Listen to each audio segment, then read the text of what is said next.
Hi everyone, it's a great pleasure to be here. I want to thank Conrad Adenauer Stiftung for organizing this event, and most of all thank my co-authors who are present with me today. I'll introduce them in a while. Before I start, I just want to say that just want to introduce the context for this work, because I think the context really matters in terms of how we read and actually interpret the findings. When we began this project, I still remember it was January 2020, right? When we signed the contract to start the project, and very soon after, as we know, COVID hit. But one thing that's really, I think, very significant that actually became a sort of common thread across all the case studies that we were doing in this project was also kind of how COVID-19 became this driver, this catalyst for, I guess, driving a lot of conversations about privacy, about what citizens know about data, driving lots of conversations about how do we actually come up with policies to govern all this data that we are collecting through data infrastructures. So I think all of you have a copy of the book, I hope, right? If not, please take a copy. I will not be able to do justice to all the work, that wonderful work my co-authors have done in the next 10 minutes or so, but I will attempt to give you an overview of the project, including the kinds of methodologies we took and key findings. So, without further ado, right, let me talk about motivations first. I think when we began planning this project, we were really motivated, right, by wanting to really look at the impact of data infrastructures that we were seeing actually across different domains, such as health, e-commerce, right, and also infrastructure. But at the same time, there's actually, I think, something that we also saw as a gap, especially in terms of how much we know about what's happening in Asia. To date, right, we have completed a book. I'm now here talking to you about the project, but still I think it's an open work in the sense that it is an open, it is a work in progress. Many of the issues, I don't think we have a complete answer for, right, but we do recognize what are the challenges, and I think the conversations, the discussions have to evolve, have to continue. I think the other motivation for this work was really how do we actually understand spectrums, the spectrum between what people understand as personal and impersonal data, right? And we saw this as very cultural as well, because what one context, what one in one society citizens understand as personal data can be quite different, right? Sometimes, right, even what we understand as personal data can become impersonal with data processing. What are the policies? What is the ecosystem like in terms of actually this spectrum of data moving between personal and impersonal? I think the other sort of spectrum that I was interested in was actually this spectrum between data collection for public service and data collection for surveillance. And again, I think that is a spectrum that can change depending on the context of data collection and use. Last but not least, this privacy and versus innovation sort of conundrum, right? I wanted to look at what this discourse is like, right? What do people say about data, personal data, right? Do they see like, the protection of privacy as something that can hinder innovation, for instance, right? And what are the different ways that different cases actually manage that? So these were the motivations, right? So those motivations sort of guided led to the formation of these key guiding questions, which were then used to inform the development of all the case studies. Firstly, the narratives. yeah, we were interested in narratives associated with data, right? How do actually all the key players, right? This includes state actors, civil society, companies, right? What do they say about the handling of data, especially personal data? And how do they actually articulate the ethical assessment of such data? Yeah, that was narratives. We also wanted to understand legal basis, right? What are the policies, laws and regulations that apply to the collection, use, storage, provision, disclosure, retention, and disposal of both personal and non-personal data. Yeah, and last but not least, ecosystem, right? And again, this is us sort of recognizing that data is part of a larger ecosystem. And quite often it is associated with innovation, right? We also wanted to look at how in each case, right, how do each kind of case deal with this ecosystem? What does that ecosystem look like? Therefore, in the book, every chapter begins with actually talking about what are it's sort of a fact sheet, right, in each country, right? You will see this articulation of what are the key policies associated with data in each report, and also, ecosystem, right, sorry, okay. So in terms of methodology, right, we started with a general population survey, which we managed to run across in Singapore, Taiwan, and Japan. So that is the first chapter. And subsequently, every other chapter has a sort of spotlight on each context. We started with Singapore. This is in no particular order, right? So in Singapore, we looked at the cases of transport as well as GovTech as a case of public administration. So yeah, I kind of led the case. And then in Japan, we looked at the case of Woven City as a smart city. So this is led by Munio Kaigo from the University of Tsukuba, who unfortunately can't join us today. And in Hong Kong, we had the study focused on fintech. So Dr. Marco Skoric, who is my longtime friend and collaborator from City University of Hong Kong, he's right here today. So he'll be able to speak to us more about the case. And then we have India, fintech and e-health. And we have, again, a dear colleague, Karthik Natchiaphat from National University of Singapore, who is also here today, who will speak to us more about the key findings from his chapter. And then we have a case, a chapter on South Korea that focused on data policy and e-health. And we have Professor Kong Sin Park, right, who's sitting right here today, and he's from OpenNet Korea and Korea University of Law. So I will also invite him to share more about his chapter later.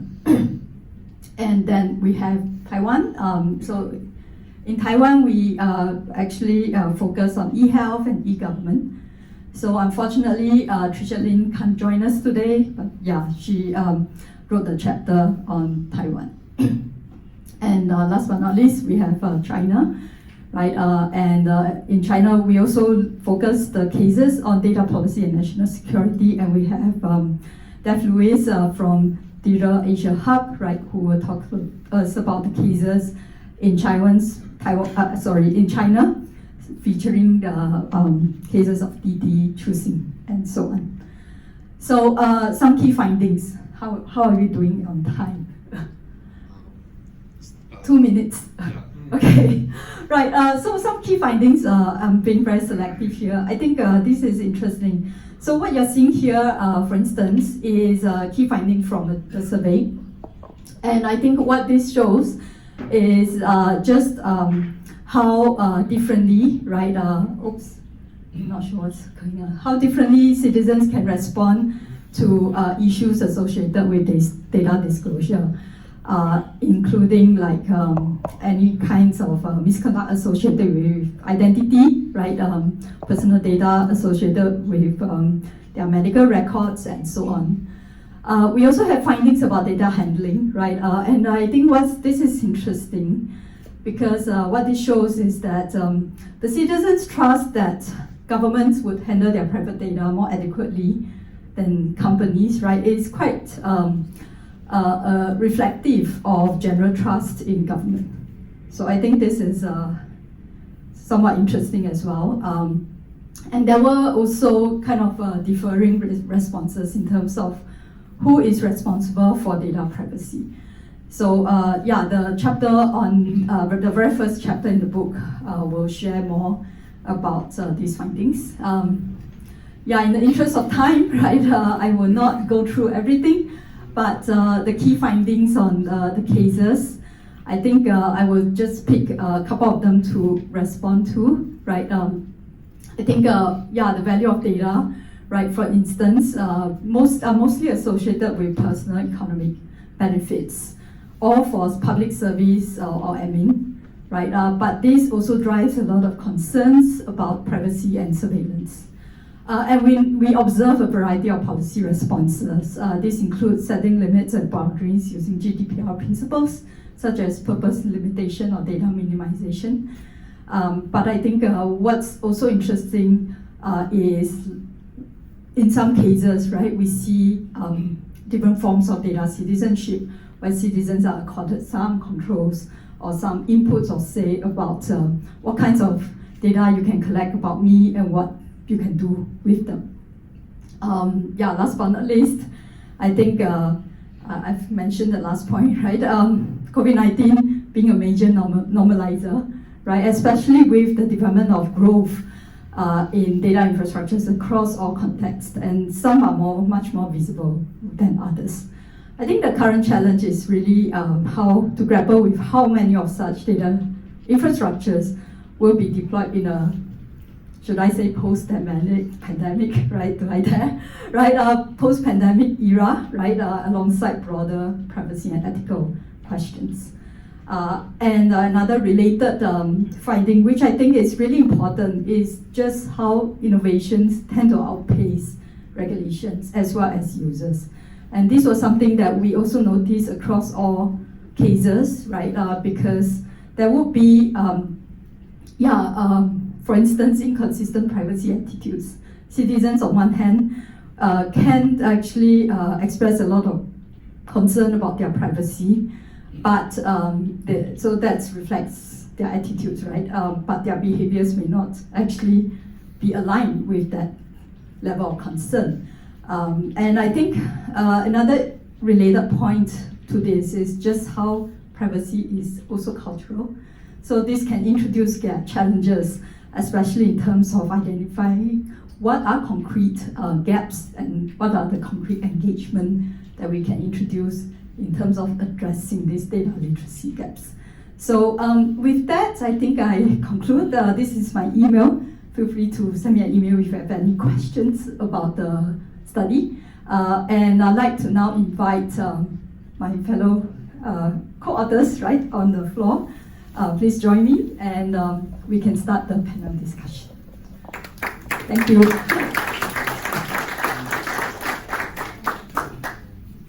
Okay, so while they are settling down, let me quickly introduce each of them. I think as I've done so, so we have Prof. Kong-Sing Park, right? He's from OpenNet Korea and Korea University. Karthik Natarajan, so he's my colleague in the National University of Singapore. And we have also Dev Lewis from Digital Asia Hub and Marcus Gorik from City University of Hong Kong. So before I invite questions from the floor, maybe if I may invite each of you to maybe spend about 3 minutes to speak to key observations, key findings from your own chapters, from your own study.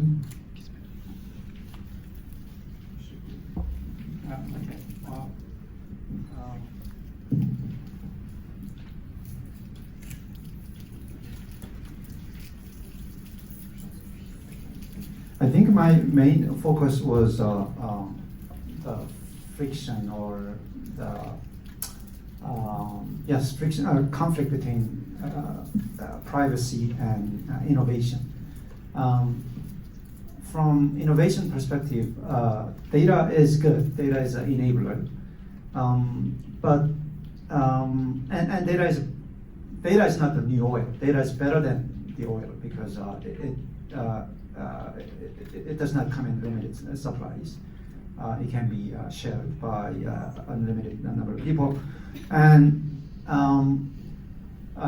from privacy perspective, the more sharing of data can be threatening, and our response, or the humanity's response, was creation of a data protection law. However, people often forget that the purpose, the original purpose of data protection law is protection of privacy, and they just hang on to, often they hang on to the mechanical concept of data protection in the sense of data ownership, that we own data about ourselves. And that can also provide a lot of roadblocks in maximizing the mutual benefits of data that I talked about. And those two, and in Korea, I identified two contexts where this lesson was learned. One was pseudonymized data. And as you know, pseudonymous data is in itself is an innovation coming from GDPR, coming from Europe, that embodies a lesson that data protection does not need to be data ownership. People are willing to share data about themselves for publicly beneficial purposes as long as data cannot be tracked to them. So pseudonymous data can be used for scientific purposes, historical research purposes, and for public interest archiving purposes, as long as they are properly pseudonymized. So that already has been established, and that lesson was being adopted by South Korea under the name of three big laws of data. But in the process, people engaging in the legislative process forgot the bigger lesson, that data is not really about ownership, and that there can be much more nuanced discussion about how data can be activated for publicly beneficial purposes without violating privacy, and the bitter disputes, bitter fights between civil society and the legislature ended up with a law that is that really, I must say, really minimized the possible impact, benefits of this innovation called pseudonymous data. Same thing with the COVID contact tracing. Korea is the only country in the world that implemented non-consensual contact tracing. So patients were forced to be tracked on their mobile phone, through mobile phone cell site information, and their itineraries were shared. Not just patients, but also people who were near the patients, their contact information were again acquired by the government, but for their own good, to send them alerts that maybe they should get tested. And this became this non-consensual contact tracing, which from privacy protective perspective, which is a very terrible idea, but this COVID, this non-consensual contact tracing became the bedrock, became the backbone of Korea's success in mitigating mitigating COVID for much part of the crisis. And as you know, Korea is probably the only country that has never engaged in business shutdown, thanks to this effective mitigation strategy. And I think these two contexts give us a lesson that there are ways, and one failed, one succeeded, but there are ways to resolve the apparent conflict between innovation and privacy. And people in Korea are very, very concerned about privacy. The reason that Korea engaged in non-consensual contact tracing is not because Korean people don't care about privacy. Of course, the lines of privacy may differ culturally, as Natalie said, but the fact that there is a reservoir of people's sense of civic duty where they are willing to share information with the public for the public good. So I think that shows us a good shining path forward. Thank you, Kyung Sin. I think what you said, especially in terms of situations, right, or rather citizens' willingness to share data if they see a public good, is something that we saw also in the case of Singapore, Taiwan, and many other contexts, especially during COVID. So, Karthik, would you like to go next?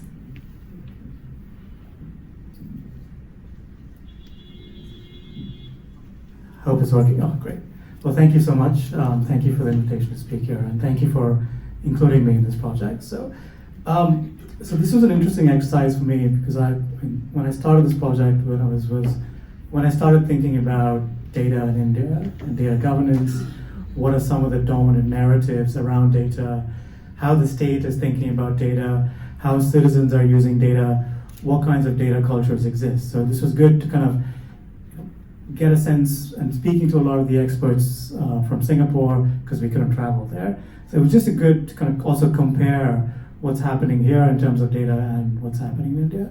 So in terms of the narrative on data in India, I think the first point to probably keep in mind is that the state dominates almost every narrative in India, right? And the state has been the foremost driver of digital innovation in India. So if you go back to 2008, around the global financial crisis, about 500 million Indians had access to the internet. Digital penetration rates were not as high as they are now, and access to the internet was not as high as it is now. At that time, the Indian government decided that we need to, and the major problem here was purely the fact that most Indians could not access the internet because they didn't have an identity.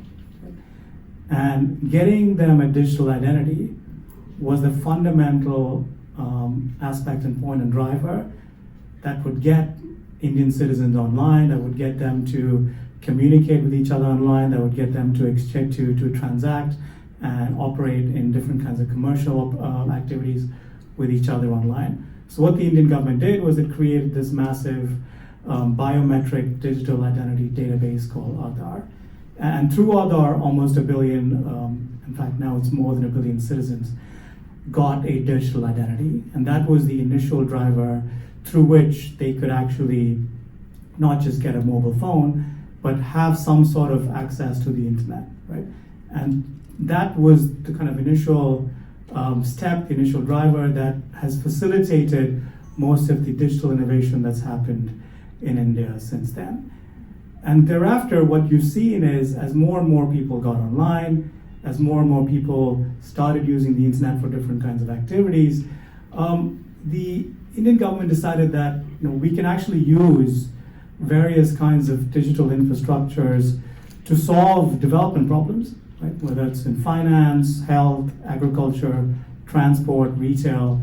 We can actually create these infrastructures, these massive online architectures through which Indian citizens can communicate with one another. They can exchange, they can send mobile payments to one another. They can send health information to one another. They can do a lot of different things on these different architectures. And the two cases that I look at, fintech and health, was where the Indian government actually developed different kinds of digital public infrastructures.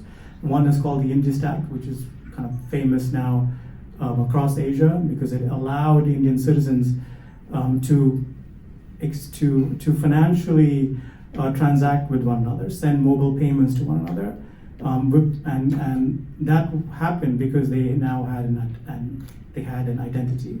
They had a digital identity which could verify that it's a particular person who is exchanging money or is exchanging different kinds of information. So finance is the first case that I looked at. And second, increasingly, given the success of what's happening with the IndiaStack and the United Payments Interface, which is this massive public infrastructure which allows citizens to exchange money with one another, the Indian government is now moving to experiment in creating these kinds of digital infrastructures in different areas. So now there's a movement to create a national digital health mission and a national digital health authority. So all the health information of Indian citizens will be stored there. They can communicate. They can see their physicians online. There's a big push towards telemedicine. There's a big push towards different kinds of health insurance that is digital. So all this is happening because there's a push towards digital health, and that's the second case I looked at. So what I've said so far, in a nutshell, the Indian state has been at the forefront, at the hub, at the center of a lot of the digital information and the data revolution that's happened in India. And I end up arguing in the book that all of this has happened also because there's not been a data protection architecture, right? And the conversations to create a data protection architecture or data protection framework and a bill happened once the Supreme Court of India passed once the Supreme Court declared that there was a constitutional right to privacy. And all the data of Indian citizens that was flowing through these different platforms had to be protected. There has to be a fair level of protection that has to be provided, and the state has to be the eventual guarantor of that. And that began the process to create a new data protection framework bill that would legislate privacy, that would clarify the different kinds of responsibilities that various data fiduciaries had and various data principals had. And since then, what we've seen, the bill has gone through different iterations. And what we've seen through each iteration is that the state is keen on ensuring that it has enough access and I would say enough control of the data that's collected and harvested from Indian citizens domestically for various development purposes. So whether it's finance, health, transport, retail, the Indian government, the Indian state wants to ensure that the data that is collected to various devices, applications, services is available for developmental purposes. And it is willing to, at least so far, it's willing to exempt itself from different kinds of privacy requirements and obligations that it should adhere itself to. So where we are right now is in a stage where we have a bill. It's going through different kinds of through revisions, but eventually the narrative now is we're moving to a position where the state feels that it has to control and hoard most of the data, given its own development and economic objectives, relative to privacy, relative to user rights, relative to other kinds of civil rights. And I think in the long term, you probably are going to see a clash where the Indian government, the Indian state, really has to fundamentally make a choice, in terms of which way it wants to go. Does it want to keep promoting innovation that it has spearheaded so far, or is it willing to concede some of that to ensure that privacy is protected in some form? And I think that's where we are, where this clash between innovation and privacy is, I think, front and center in terms of most debates around data in India. I'll stop there. And yeah, thanks, Karthik. And just to speak to that, I think you are also, we see that in the India case, there are, responses such as data localization, isn't it? And that's actually been quite a center stage, taken quite a center stage in terms of that deliberation between innovation and privacy. Thank you. Dev? Thank you so much, Natalie, and hello everyone, and thanks so much Andreas and Yin and the CAS team for putting this wonderful event together, and it's wonderful to see our friends from Germany visiting. I think you mentioned how your visit to Asia is to learn from here, but I think I've benefited from a lot of German organizations coming to Asia to learn, and I think I've learned just as much, so it's great to see sort of co-learning happening between Europe and Asia.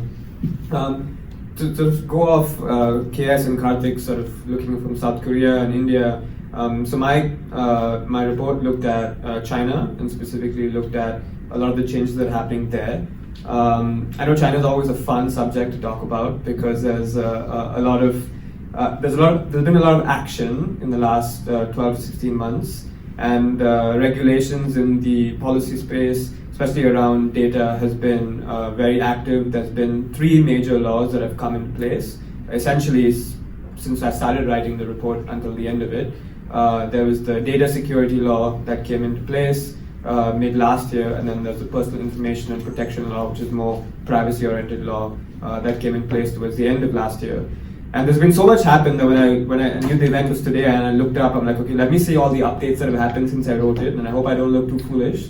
But I was pleased to see that all the scenarios that have happened weren't too far away from what I wrote, so that was nice to see. But essentially, I looked at 2 case studies which were very interesting because they showed China's dynamics with how it sees its relationship with the world, and then the dynamic with how it sees its relationship with its own sort of citizenry. So the one that was more domestic focused was looking at Ant Financial.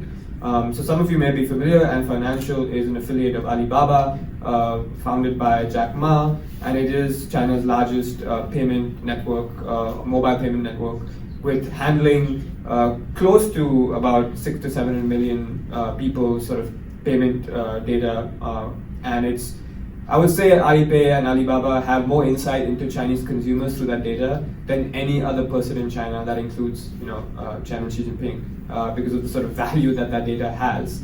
And we've seen this sort of power play happen over the last few years. And I think one of the narratives that often, around China and data and privacy is such that, the Chinese state has all the power. But what the last actions in the last 12 to 16 months actually show is that the Chinese state actually didn't have as much power as maybe we thought it did. And it was actually the companies that were able to sort of build the infrastructure over the years under the sort of narratives of innovation, and really sort of start to have a lot of data that they were now controlling, and then offer a wide variety of services from credit lending to investment across the board. And that was happening largely unregulated. So when Ant Financial was actually preparing to do a big IPO, what would have been the world's largest IPO in 2020, in a very dramatic fashion in late 2020, the IPO was scuppered, was stopped, and a whole ream of sort of new regulations were starting to come in place. That said, essentially, that the data that Ant Financial as a tech platform had collected, who really owns that data? Who does that data belong to? And just because Ant had been the primary collector of that information doesn't mean it has the exclusive right to derive value from it. And there was an interesting idea that this data is of public interest, it's of public value, and therefore Ant Financial should not be able to use the data as it will, and must be subject to sort of a wider mandate of laws and regulations. And that essentially was the sort of crux of it. But then there was the financial component, which was that if Ant is offering lending services, then it should also be subject to sort of regulations that banks are subject to. And so certain ideas of reserve ratios and ideas of risk, and Ant Financial positioned itself as a technology company first, but if it was acting not just as a technology company, but also as a lender and as a financial institution, it must also be subject to certain banking regulations. And so that was very interesting to look at, and I think right now what's happened is Ant Financial has set up a newer company, and that company now is 50% owned by Ant and 50% owned by a number of state regulations, state institutions. And essentially this idea of sort of the state advancing and the private capital sort of retreating, which is sort of a Chinese slogan that has been discussed for many years in the context of the Chinese economy, and private capital and public and state capital, and who's got the power and control. And essentially what we're seeing here is this idea that tech platforms will not be allowed to have the sort of power and control that they had previously. And you only look at the numbers. I think the evaluation of all major Chinese tech companies have crashed significantly, and that's not just because of the global turndown. It's also because of the sort of the harsh regulations and rules that have come in. And some of them are, and you can argue many different. They've come in from so many different industries, so it's difficult to sort of come up with one line to put together. But essentially, this idea that going forward, the Chinese internet space is going to be very tightly regulated, and data is going to be one of the most regulated sort of components within the Chinese economy. And this brings me to the second case study, which was Didi Chuxing, which was a ride-hailing company. They're present now not just in the mainland, they're also present in Australia, I think maybe Singapore, they used to be, and a few other countries. So Didi has SoftBank as one of the investors, and it's one of the sort of ride-hailing sort of giants of the world. And again, in spectacular fashion, which maybe tells you that the Chinese state doesn't have as much insider control as we think they do, is Didi went public in the US early last year, and very quickly, just weeks after they went public, the Chinese state sort of clamped down and said Didi is going to be under investigation. And then earlier this year, they were essentially forced to unlist from the US market. And while the Ant case was looking at China's domestic sort of data culture and implications, Didi was interesting because here was a large tech company that was now listed in the US. Of course, there are hundreds of Chinese tech companies that do that. But Didi was subject to what was called a cybersecurity review under the cybersecurity law, and basically they added new provisions to match the Didi case. So it's really, they saw what Didi did, and they said, now we're going to create sort of new set of rules. And what they said was, now any company that's going to list outside, which has a certain sort of threshold for data, so I think it was like up to like 10 million people's data and certain threshold, now has to go through a cybersecurity review. And they also have put in sort of a number of new provisions one's called important data. So they started sort of classifying what's considered important data, and then what's important data would then be regulated separately. And then equally, data operators, so critical information operators start to be regulated differently. And so this idea that data now is so granular that even talking about regulating data has to be seen from different sectors. So if you're in healthcare, if you're in agriculture, if you're in energy, each of those, the data generated in those industries have their own value. And last year as well, the State Council of China sort of said that data is now the fifth part of the economy alongside land and labor and technology, where basically data would be seen as a major economic asset as well as a national security threat, and therefore must be sort of regulated very closely.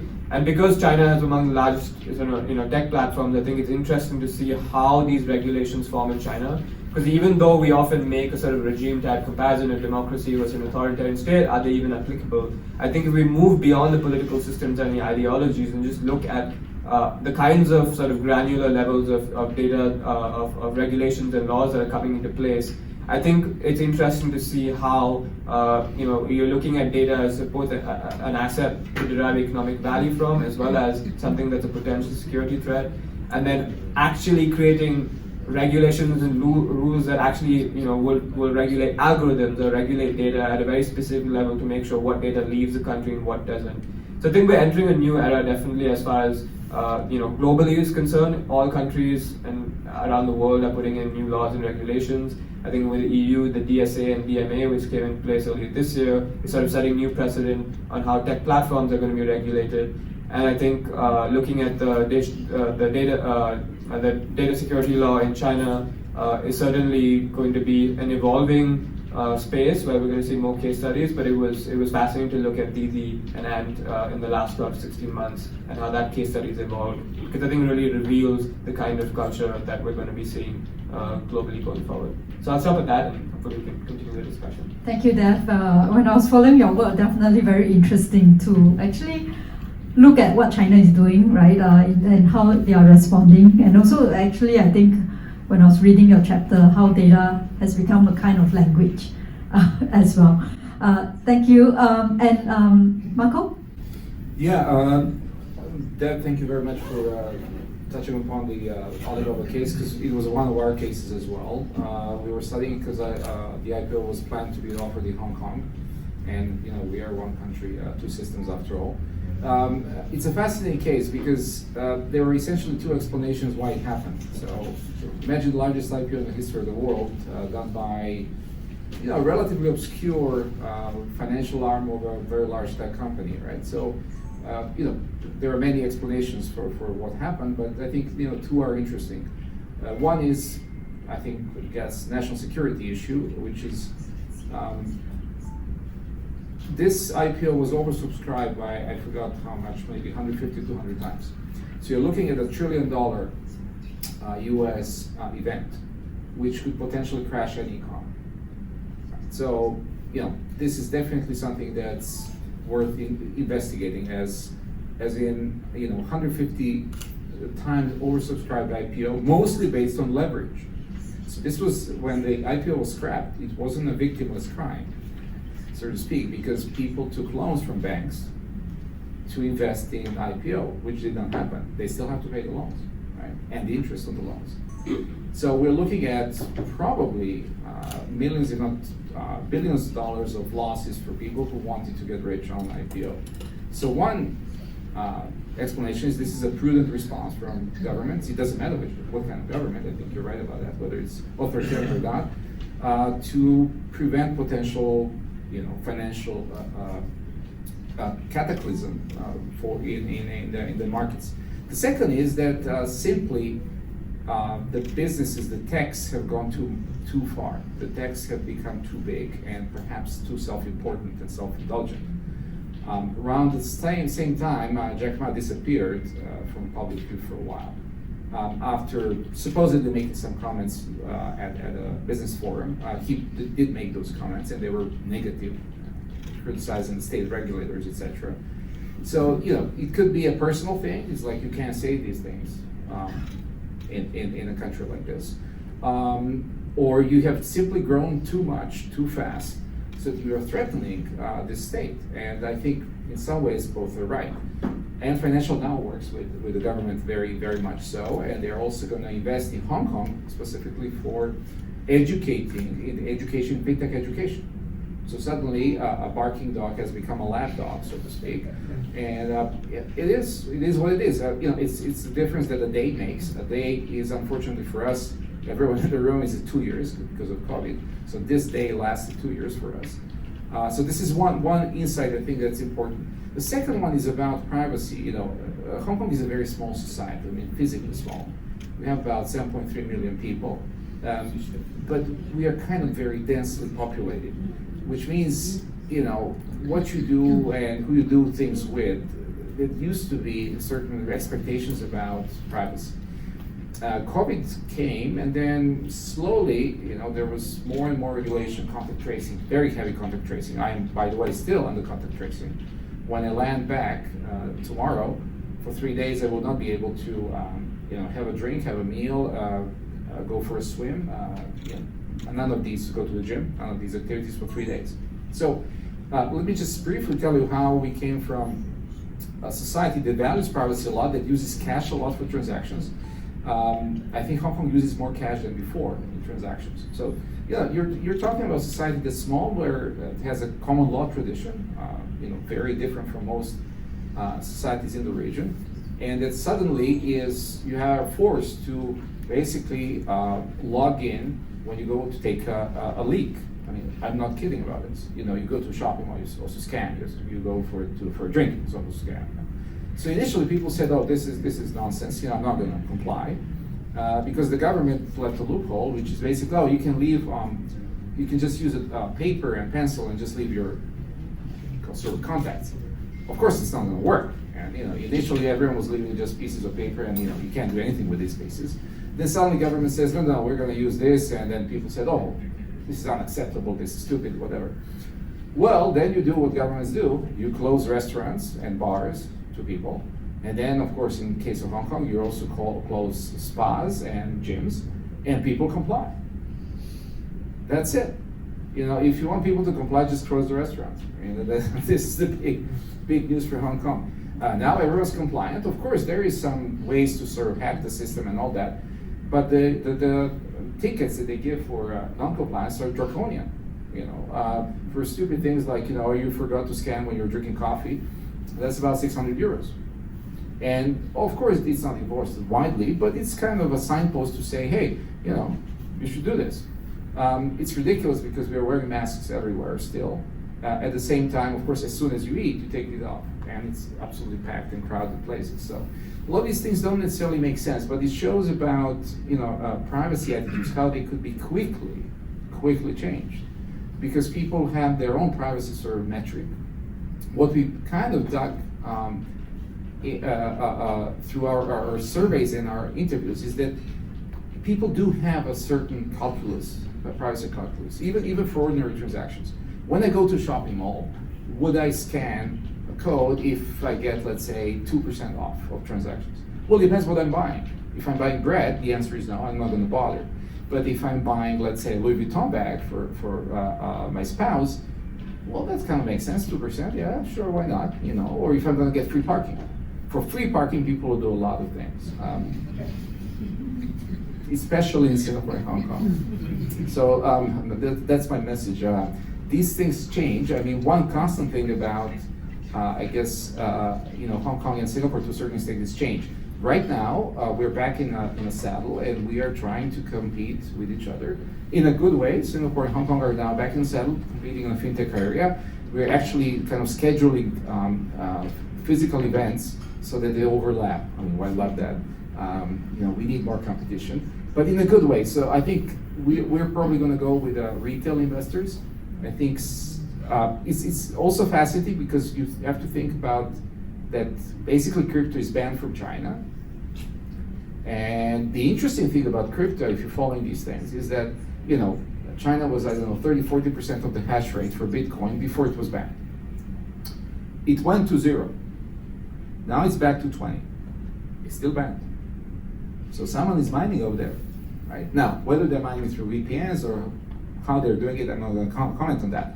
But the fact is that I think there is a decision that you know, Hong Kong is going to be left to be sort of a, you know, a crypto capital of Greater China area.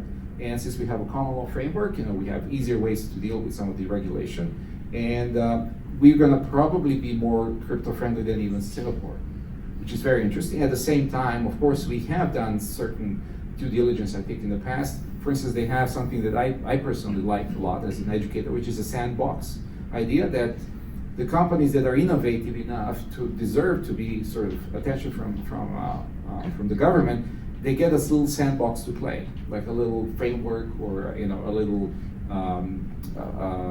sort of development area where they can try what they are supposed to be doing. That's a very interesting concept. I think could be scaled up. China is doing the same thing with cities and with surveillance. So they try one thing in one city. Obviously, in Europe, this is a bit difficult to do because we don't have, you know, 10 cities with 10+ million people, right? You know, I understand why the data has suddenly become very important because, you know, simply of the issues of scale and the fact that people have actually become extremely compliant. You know, if you just think about the number of traces that we leave daily, I mean, I scanned my face before coming here, probably at least 6 times yesterday. Full scan, okay? That was unthinkable 5 years ago, that you, to enter any country, would scan your face 6 times, okay? And of course, the fingerprints and all that. So I think it's a moving target, and I think we got to be careful a little bit about the escalation that is about to come based on, you know, certain concerns about, for instance, health. Thank you. Thank you. Thanks, Marco. In Singapore, we have the sandbox as well, especially with the data policy, data protection, Personal Data Protection Act. And yeah, actually, if I were to envision this project, starting this project at this point, definitely I think this kind of regulatory data infrastructure, such as the biometric and the fingerprints and all that, very much in fact, cases that we would want to look at as well. Not suggesting we want to start a 2.0, right? We need to rest. But yeah, I mean, I'm mindful of the time. I have questions here, but I'm just wondering if there are questions from the floor. And if you have a question, please raise your hand and we'll get a mic to you. Yeah, maybe while people are preparing, I do have a couple of questions that I will pose to exercise some moderator privilege.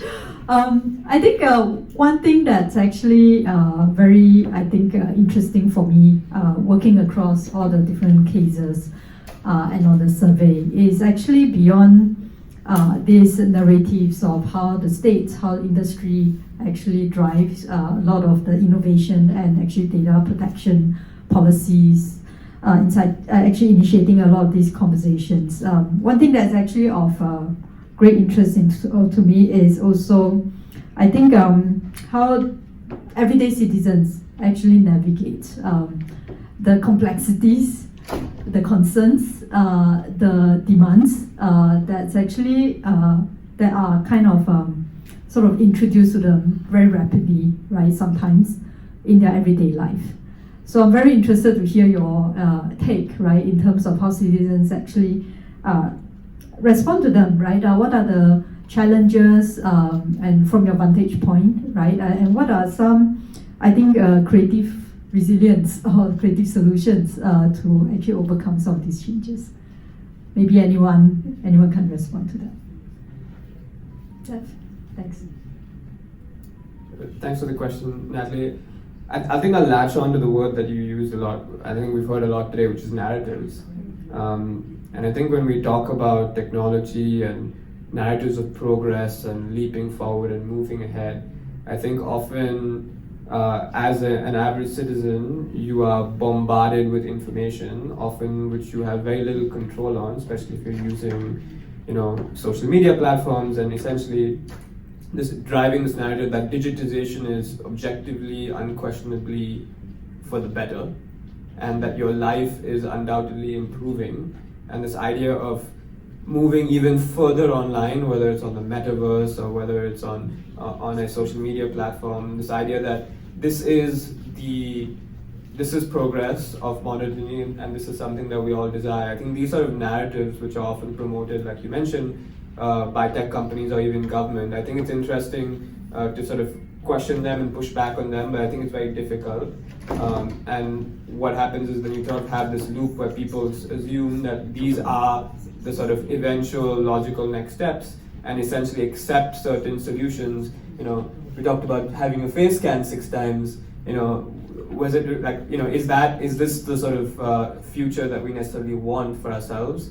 Or is this the future that we've accepted because faces can now be scanned and identified, and therefore it should be done? And so I think these are sort of narratives that I think as citizens, it's important that people are able to sort of push back on it, but it's very difficult because I think you have very little spaces for that kind of discourse and dialogue. On the second point, again, I don't really have a lot of optimistic things to say, but I think we are seeing at the margins more awareness now. I think you had in the survey data about Singapore and Taiwan, and basically more concern and awareness of issues around data. I think we need a lot more than that, because essentially, tech companies are 10 steps ahead. Maybe the government's a little better. Most people are lagging way behind. So I think it's very difficult to sort of bridge that. You do see more tools now that are coming out, whether it's like plugins to block cookies and track that kind of tracking. In the fintech space, it's interesting to see in the crypto space, innovation around owning your assets in more personal ways. And it's still early days and to see it scale up, but I think you're sort of seeing some sort of technological solutions maybe come about. But yeah, I would say it's very difficult right now, because the narratives essentially are controlled by the same companies or even governments that are pushing the same products and solutions. So it's very difficult, I think, to be an internet user or a citizen these days. Which I think brings to the point about how important the people sector is, right? Civil society groups that create that space for actually users to actually engage in these narratives. Would anyone else like to respond, or if there's a question? Yes. Thank you. I'm interested in the moment in the vulnerable underbelly of the data cultures. The abuse by groups, for example, aggressive marketing, by cybercrime. Organized crime is very, very active, and also political use of data, trolling, influence in elections and the like. Do you think that the regulation by the states can ever catch up with these innovative groups? That's a great question. I'd love to respond, but let me invite my panelists to respond to that. I think the question is really, Marco. Thank you for this question. So in Hong Kong, we had, I guess, a lot of both. Lately, we mostly have financial crime or cybercrime. And usually it works through some kind of telephone-based phishing first.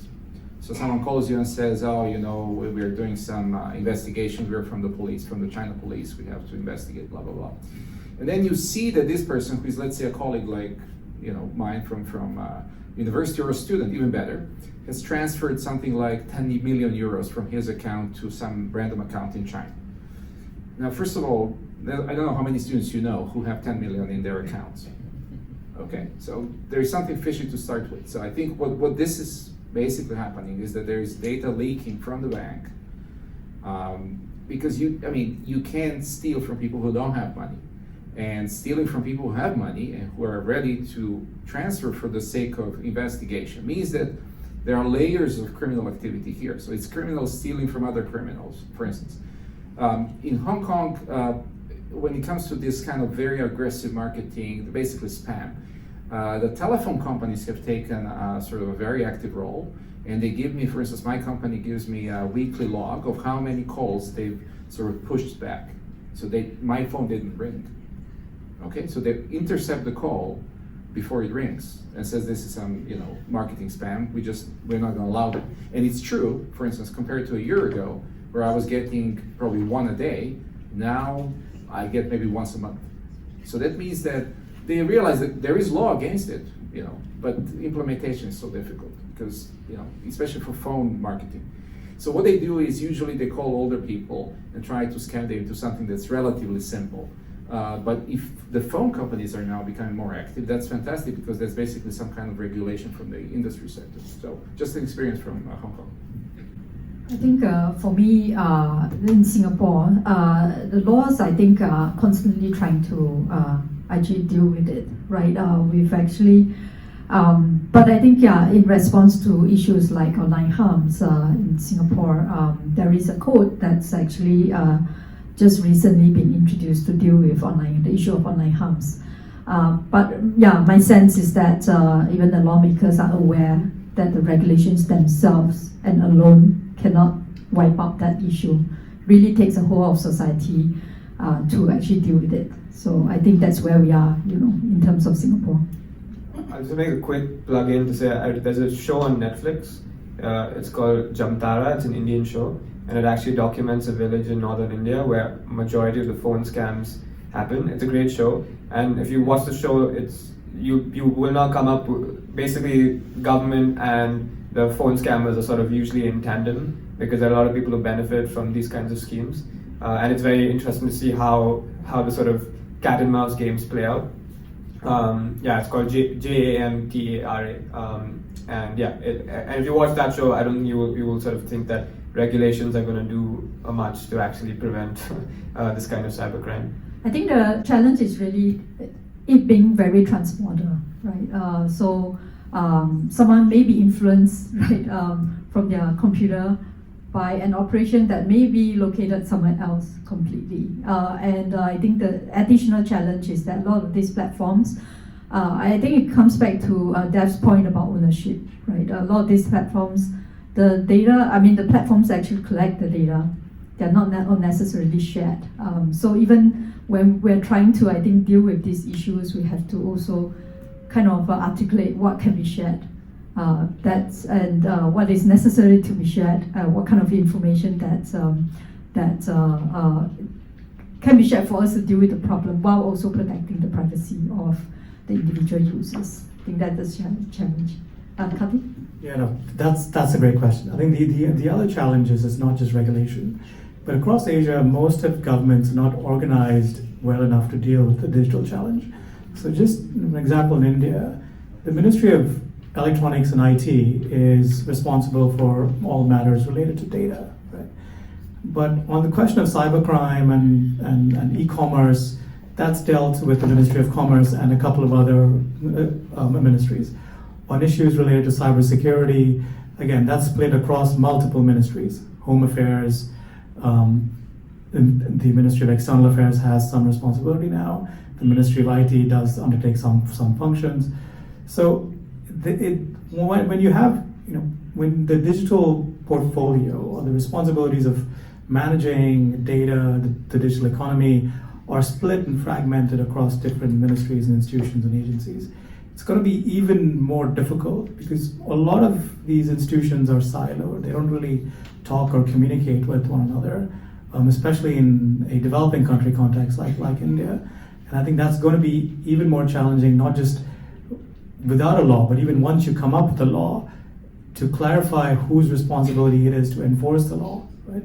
And these are challenges that will eventually come up once India passes its own data protection bill, is clarifying who is going to take care of what and how that's going to be ironed out. So that's another challenge here as well. Thanks. I think, Kyung-Sik, yes, do you have anything? No? Okay. Yeah, I think there was a question from the gentleman. Yeah, in white. Sorry. My question is for Dr. Karthik Natarajan. My knowledge about India is limited.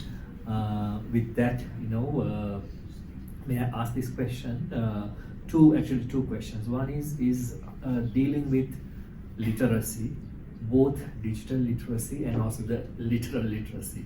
Where you see contrasting kind of situation in a country like India, and how do you deal with that in this kind of efforts? The second one is about I think it also relates to China being huge countries. There are regional differences or states and the states might also have their own policies because they are like a federal system and they are free to introduce policies.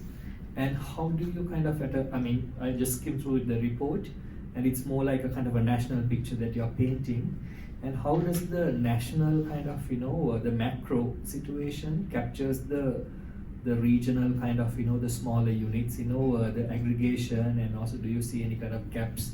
Thank you.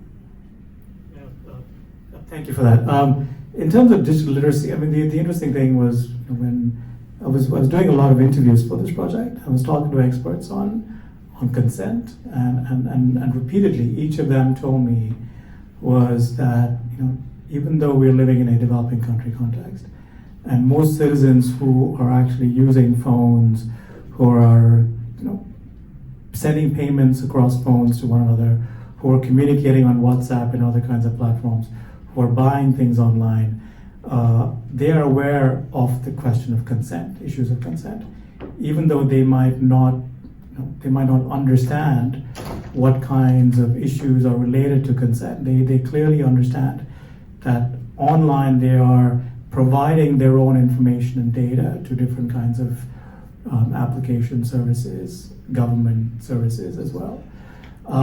So even though at face value we might question whether there's enough understanding of what citizens are doing online once they're transacting, communicating, and doing different things, I think there's this from the interviews and the conversations I've had is that regardless of where low income groups, high income groups, middle income groups, almost all of them are aware that their data is being used in some way, shape, or form, right?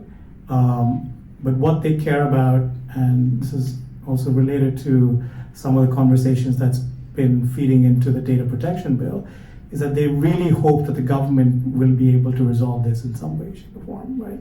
And that's the eventual hope, that the government is also having all these conversations with stakeholders from civil society, from the private sector, from other kinds of organizations, is to ensure that the government has an understanding of what these citizens' issues are and to deal with them.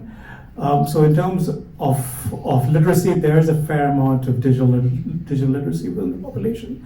On the question of the national and regional divide, we didn't really go into that in the report, but in terms of connectivity, most of India is connected digitally. Right? You have more than 1 billion people who are using, who are accessing the internet through the phone, through the computer, or through some device, and almost 1 billion citizens are using different kinds of public and private platforms to conduct different kinds of activities, right?